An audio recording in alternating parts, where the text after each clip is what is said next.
Hello friends, வாங்க என்னோடய சேனலை நீங்கள் ஃபஸ்ட் டைம் பார்க்குறதா இருந்தால் சேனலை சப்ஸ்கிரைப் பண்ணிக்கோங்க. ஆல் நோட்டிஃபிகேஷனை ஆன் பண்ணி வச்சுக்கோங்க. இன்றைக்கி முள்ளங்கி பொரியல் செய்யலாம். ரொம்ப ஈஸியானது கூட. காலையில் கட் பண்ணுறதுமே ரொம்ப ஈஸியாக இருக்கும். அந்த காயை கட் பண்ணுறதுக்கு ட்ரை பண்ணி பாருங்கள். நான் கடாயில் எண்ணெய் ஊற்றி கடுகு போட்டிருக்கேன்.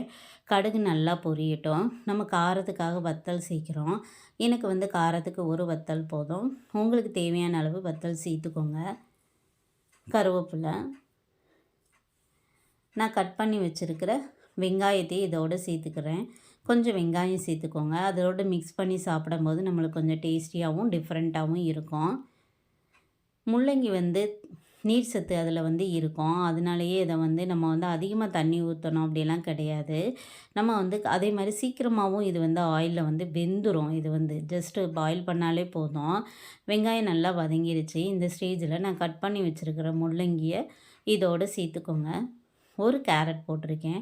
கொஞ்சம் கலர்ஃபுல்லாக இருக்கட்டும்னு சொல்லி ஒரு கேரட்டை கட் பண்ணி இதோடு சேர்த்துருக்கேன். ஸோ இதையும் சேர்த்து நல்லா மிக்ஸ் பண்ணிக்கோங்க.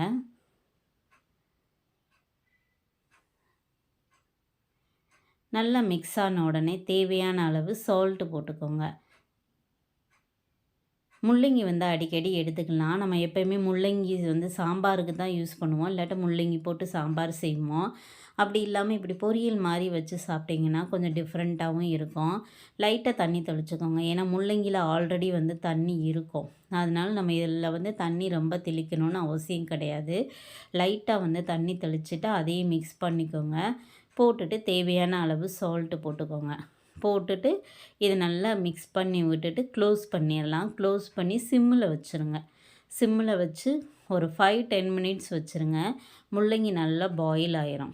ஏன்னா அது நல்லா நீங்கள் கட் பண்ணும்போதே தெரியும். அது டக்குன்னு கட் கட் கட் பண்ணிடலாம் நம்ம முள்ளங்கியை ஸோ இங்கே பாருங்கள் நல்லா வந்துருச்சு. இந்த ஸ்டேஜில் நான் தேங்காய், வெள்ளைப்பூடு போட்டு நான் நல்லா அரைச்சி எடுத்து வச்சுருந்தேன் பேஸ்ட்டாக. அதையும் இதோடு சேர்த்துருங்க. சேர்த்துட்டு நல்லா மிக்ஸ் பண்ணிக்கோங்க. வெள்ளைப்பூடு போடும்போது இன்னும் கொஞ்சம் நல்லா சுவையாக இருக்கும். கொஞ்சம் மணமாகவும் இருக்கும். ஸோ அதையும் போட்டு நல்லா மிக்ஸ் பண்ணிவிட்டு இறக்கிடுங்க ஃப்ரெண்ட்ஸ். ஒரு டேஸ்டியான முள்ளங்கி பொரியல் ரெடி ஆயிடுச்சு. இதே மாதிரி செஞ்சு பாருங்கள். ஒரு 15 மினிட்ஸில் ரெடி ஆயிரும். ஏன்னா கட் பண்ணுறதுமே ரொம்ப ஈஸி. அதனால் சீக்கிரம் முடிஞ்சிடும் வேலை. ஸோ ஒரு டேஸ்டியான முள்ளங்கி பொரியல் ரெடி ஆயிடுச்சு. இதே மாதிரி செஞ்சு சாப்பிடுங்க. பிடிச்சிருந்துச்சுன்னா லைக் பண்ணுங்கள் ஃப்ரெண்ட்ஸ். தேங்க்யூ ஃபார் வாட்சிங். பாய்.